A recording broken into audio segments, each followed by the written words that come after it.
This is a refresher. I am David Franusich. I'm the multimedia designer for ICAT, which means I deal with almost all things visual and creative technologies in ICAT. There's also a lot of overlap with other folks in ICAT, but helping ICAT projects, funded projects, research projects with visual needs, creative technologies needs. As the last immersive experiences presentation of the semester, I'll keep it fun and light and brief today. I'm going to be talking briefly about some of the work that I've personally been doing and had some help with some computer science students, and also just an update on where we are with the Cube projection system, projection system there. So feel free to interrupt me anytime to ask questions or discuss or whatever. Keep it very informal. So anybody who's I don't know, talked to me or been around knows that I've been involved in quite a few projection things on campus. I've somehow ended up being the go-to projection guy now for large-scale events. That's fine. This I'm just giving you some context for what I'm talking about.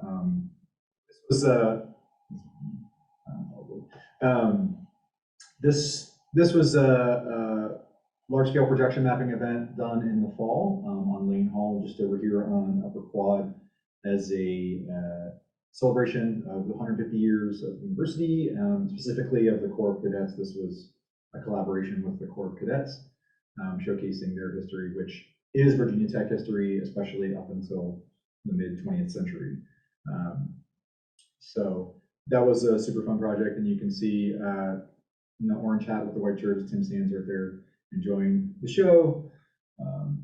But I do quite a bit of projection work in my personal work. These are all personal pieces and collaborative pieces that I've worked on that use projections or projection mapping, and all are fixed objects somehow in space and putting projected light onto them in specific ways.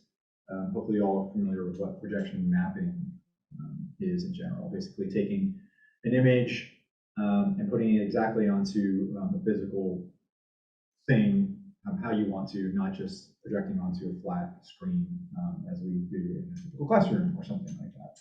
So you can see here we have some curved surfaces, we have some translucent surfaces, some non-traditional surfaces, and some very oddly shaped surfaces hanging in space.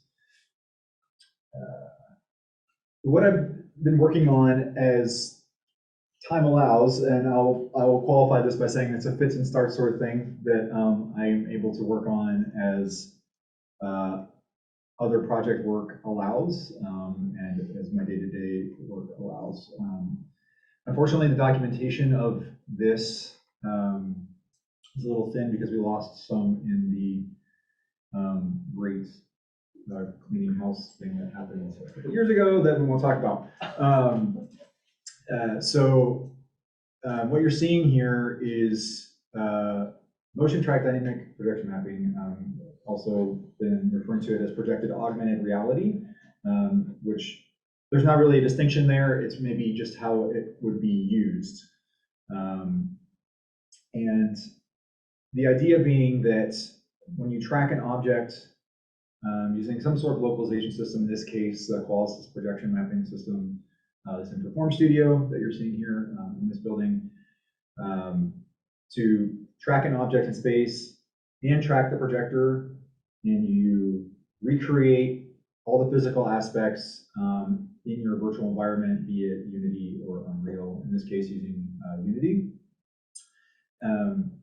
And the idea being that you'd be able to glue a digital image to a moving physical object without having to do what's called in traditional projection mapping, which is corner pinning, where you don't have to take the corners of your image and put them manually onto the object. You'd be able to turn on your scene when you have everything tracked. You would be able to just glue it. And you see here pretty rudimentary sort of early tests of that, where here we have a couple of, for all intents and purposes, 2D surfaces that have imagery glued to them. You can see here the projector is moving now, and the image stays glued to the two tracked objects, because everything is tracked and brought into the virtual environment. And here is a 3D object that has textures on each side of it, turning it around and having the images appear. You can see that there are some issues with latency and noise, for sure, and have some ideas about how to deal with that, but a lot of them are involving more expensive equipment. Being lower latency projectors, higher bandwidth connections to everything. So there are a lot of bottlenecks for latency when it comes to this. It can be from the motion tracking system into Unity. It can be Unity doing the processing of the motion tracking data. It can be getting the imagery to the graphics card. It could be going from the graphics card down the cable, the HDMI cable to the projector, and it could be the processing in the projector itself. So there are quite a few bottlenecks that could occur there. But I hope that this shows kind of the general idea behind this work that I've been doing on this. I've also used the Vive tracker system, VR system, to do the exact same thing. And actually, when you see that cube that has the map on it, that was using a Vive system rather than Qualisys motion capture system. So it is possible to use, at least in my head, ideally you'd be able to use any localization system that is streaming real-time localization with,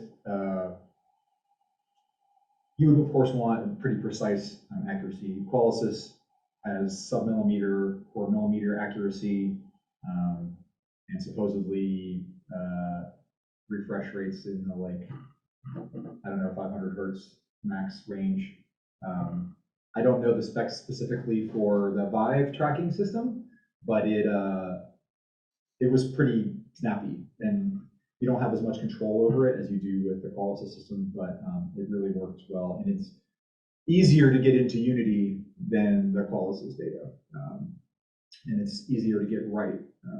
It's a little clunkier because you have a Vive tracker that you have to mount on something, whereas with the Qualisys system you can use reflective tape, you can use balls, you can use active trackers, you have a bit of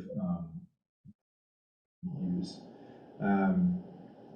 So what you're seeing here is the work that was done in the fall. I don't have any control over the video here, I'm sorry. I worked with Ed Fox's capstone computer science class, and worked with them to start creating a calibration system for this dynamic projection mapping. So some of the things that, all this is set up manually, so it's very front-end intense, where you have to basically calibrate the projector, or rather calibrate the Unity camera to the projector. You think about having to recreate the physical environment virtually, you basically have to make the Unity camera match all the properties, orientation, rotation, field of view, angle of view, all these things have to match precisely for this to work. And everything that you saw up until this was done manually by putting a known size board in physical space where I knew the dimensions and where it was, and calibrating it that way. So we've been working on a augmented reality calibration system using fiducial markers, in this case, Aruco markers, the Aruco library. You have a camera that can see this. You have physical printed markers on the board that the camera can see. So it knows where the board is in space. We also have the Qualisys data on this board that's being tracked. So you have two different ways of tracking that. And then it would align those using OpenCV to, as best as possible, align those two things. They were fairly successful. They got it so that it was rough, but it worked, in that you could turn on the system, put the board anywhere in space, and the OpenCV script that they wrote would see all the markers and adjust the properties of the Unity camera accordingly and get something that was pretty close to the right thing. I think some of the pitfalls that maybe are involved in this are, there are aspects of the projector that may be hard to reproduce in a Unity camera. There are also aspects of the projector that we may not realize are happening. Some of the things that projectors do is they don't project orthogonally straight out of their lens, right? They usually are either set up to project up or down. So you have none of these strange optical things that are happening a lot of times with the lensing in projectors that is a bit hard to solve. I'm really sorry about that. Of course, somebody's messaging me. And so here you can see just a diagram of the ideal sort of calibration system for this dynamic projection mapping, where on the left you have the physical world, on the right you have the virtual world. What's not shown here is the Qualisys cameras, but you can imagine that there's Qualisys cameras around the physical environment. So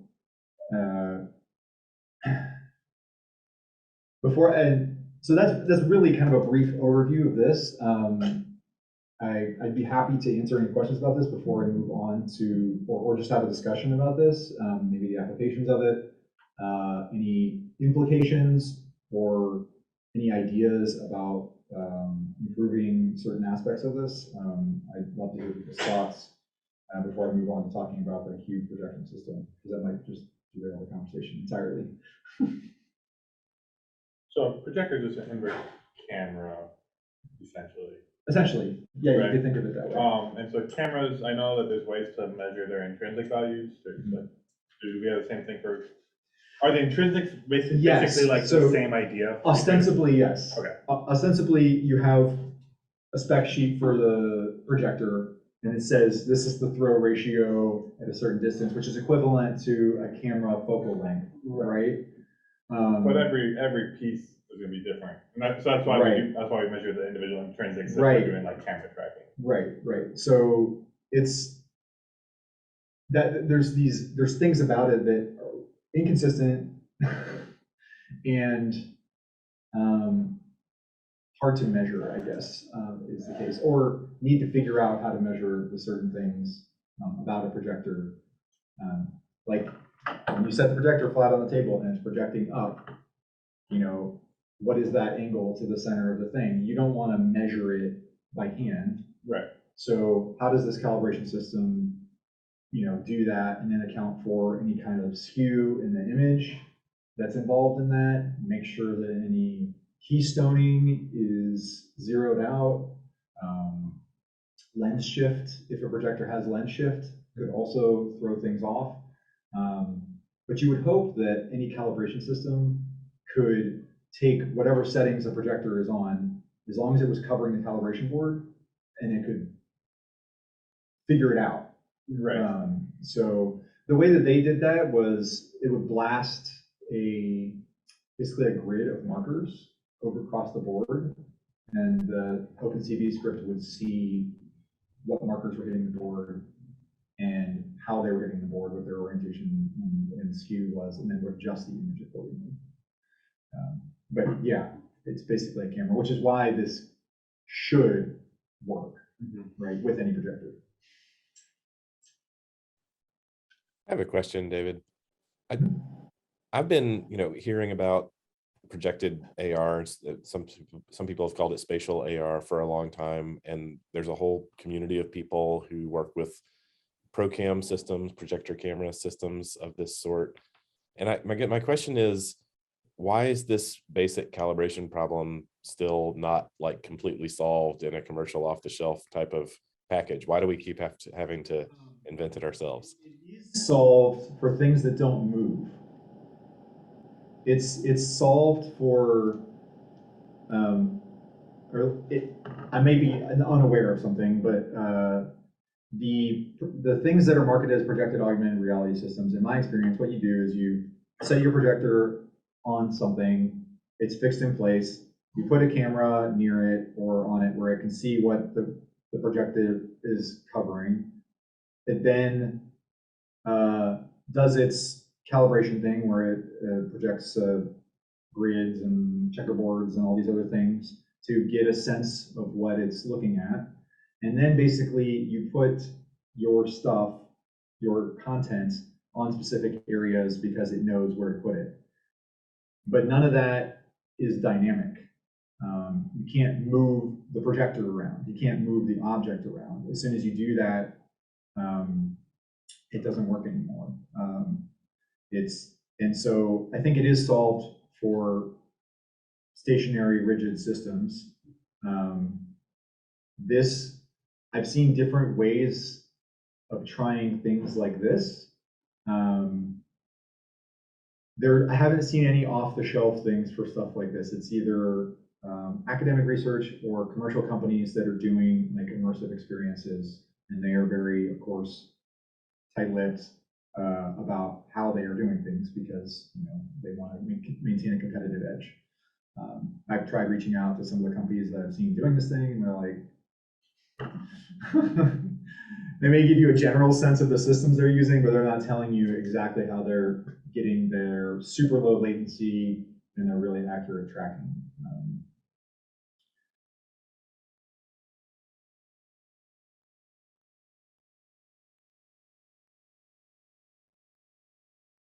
So my hope with going forward with this is possibly again in the fall, engaging another capstone class to continue this work with the calibration system to see if we can pick it up where this team left off with their successes and maybe refine it, make it better, or try something different entirely and see what they come up with.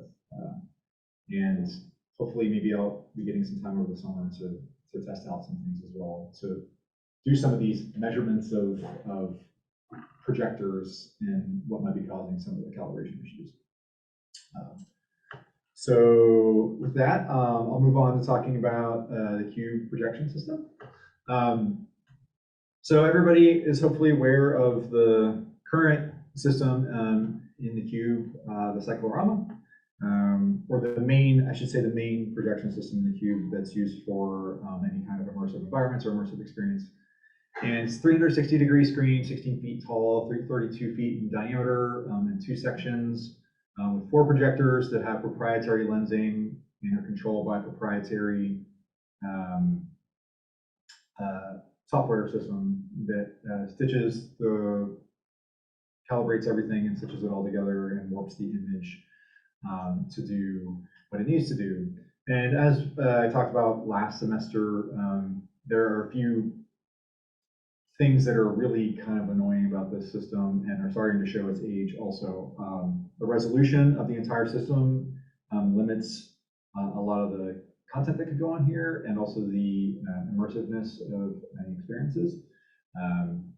It is basically 4 HD projectors stretched over that size, you can imagine, and we're not even getting the full image of each one because of the distortion of the lensing, and then also the distortion of the lensing towards the bottom of the screens starts to really degrade the image quality of any content on the Cyclorama. Add on top of that the proprietary software that has possibly one of the worst user interfaces I've experienced, and really loud projectors that are right above where you're trying to experience these things. It can definitely be improved. It has been great, and I don't want to poo-poo all over the Cyclorama because it's been amazing to have people done amazing work on it. It's really kind of put the cube on the map for visual and immersive experiences beyond the immersive audio capabilities of the Cube. So it's really been great, but it is definitely time to upgrade it. And these are things that talked about in the fall. So what we have, there are 3 prongs to upgrading the system. One is the content delivery, which is that replacing that proprietary software that I talked about. The second is replacing the projectors themselves, so the actual projecting system. And then the third would be the physical form that whatever projected projection surface takes, so the physical form of the projection surface. So the first thing, the content delivery software and hardware, we have gone with a company called Disguise. Some of you may have heard about this company. They are doing a lot of things in XR, especially in live production XR, extended reality, mixed reality, extended reality. So they are the software hardware that was used to do the virtual production on The Mandalorian. They are used for a lot of these live XR, AR things that you're seeing on news casts or on ESPN. And you can see here, this is a virtual production. Looks like a TV set or a film set of some sort. Basically, what they're doing is, this is a wall of LED panels. This is not projected, but their system controls projectors in the same way that it controls LED panels. It treats it as a surface, and then you put your content on there. And in this case, they're tracking the cameras and probably running, although this case may not be, that might just be video behind where they're shooting it from one place. For instance, in The Mandalorian, they were tracking the cameras, rendering the environments, your virtual sets, basically, in a very Cyclorama-like LED enclosure with a roof. So what you get is the ability to transport actors in a convincing way onto a sci-fi world, like a distant planet, and you get the light, you get all the reflections, the ambient, everything that comes with that, and it makes for a much cleaner workflow, and it looks great. So we'll be using this system to control the projectors, but it also gives us the ability in the future, if we ever want to do any more XR specific or virtual production type of things, we'll already have this system in-house, and we can add on to it. We could add an LED wall if we ever find somebody who wants to give enough money to do that. We wouldn't have to necessarily do something of this scale if we wanted to do an LED wall. It could be like a 10 by 10 corner that has a volume. They call them volumes in virtual production world. So it could be of that scale, but we're really excited about bringing the system into the Cube. I think it's going to allow for quite a flexible way to deliver digital imagery in different ways. And the projector system that we also have gone with, we have contracted, and we're contracted both with Disguise and digital projection. So digital projection, they have a series of projectors called satellite modular laser systems. And what's super great about these projectors is that the light sources are rack mounted, and the projector heads are away from the light source. So as I mentioned, one of the problems we have with the current projectors is the noise, especially when we have one of the most advanced sound systems in the world. Introducing projector noise when you want to do really sensitive audio environments becomes a problem. This removes the loudest part of the projector and puts it in a closed room that's air conditioned. And so we can take these light sources and put them in the room, and they can be all as loud as they want. And then they have fiber optic cable that connects to the projector heads. So you see two different projector heads here. And those are much smaller than the equivalent projectors for their resolution and brightness. So that's going to allow us to put projectors in different locations. It's going to allow us to put projectors in different orientations, closer to audience members, and use them in sound-sensitive environments. We can also see here these two diagrams on the right.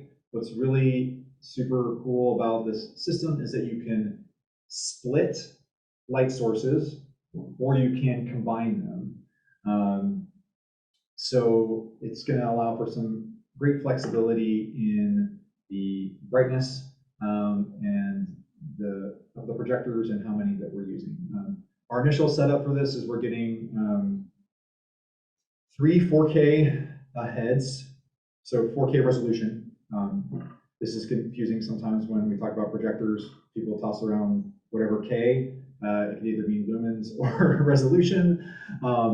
In this case, I'm talking about resolution. So we're getting 3 4K resolution projectors. 2 of them can be up to 20,000 lumens. And then one of them can be up to 40,000 lumens. So we're feeling that with the proper lensing, that those 3 projectors are going to allow us to do a lot of different things within the cube. And if we need to, we can always add more light sources or heads for, since we already have the ecosystem installed. Are they expensive? Yes. Obvious question. No, they are. Is this replacing an existing infrastructure for the Cyclorama, or is this like adding to it? TBD.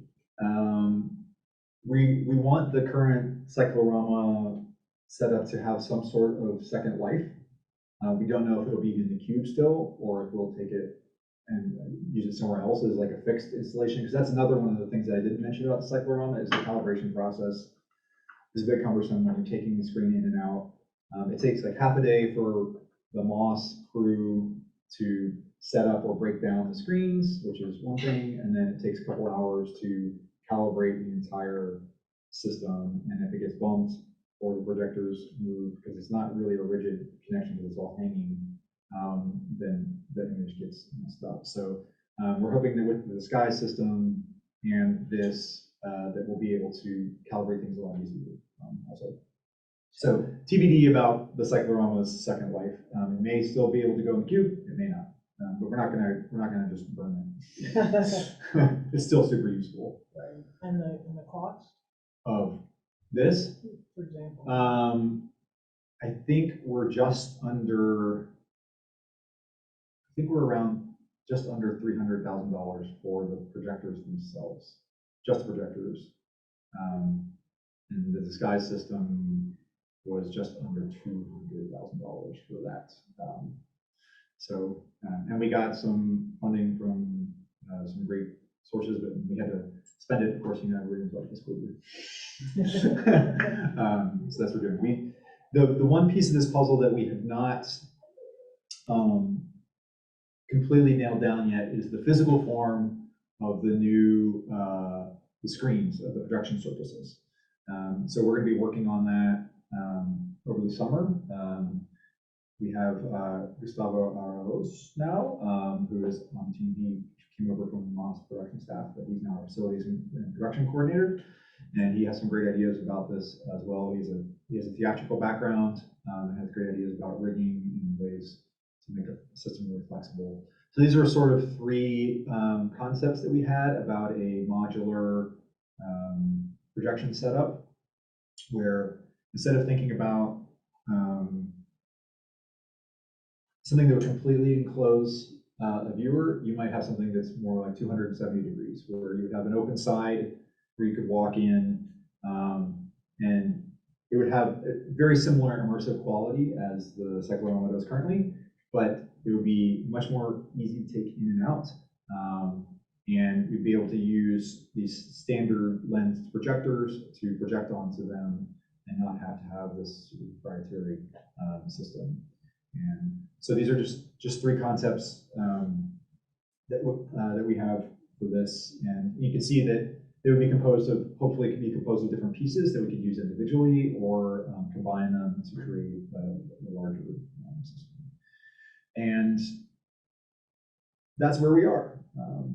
That's where we are. We'll be getting the disguise system installed this summer, and the projector stuff I think will also be installed this summer. There were some questions about arrival dates from manufacturers, because these are made to order.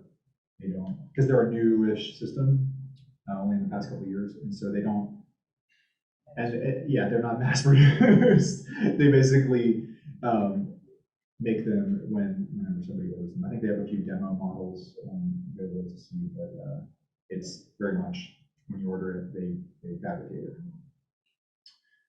We're really excited about the opportunities for this new system and what it's going to allow for, and hopefully a wider range of types of things that we can do in the cube with immersive projections.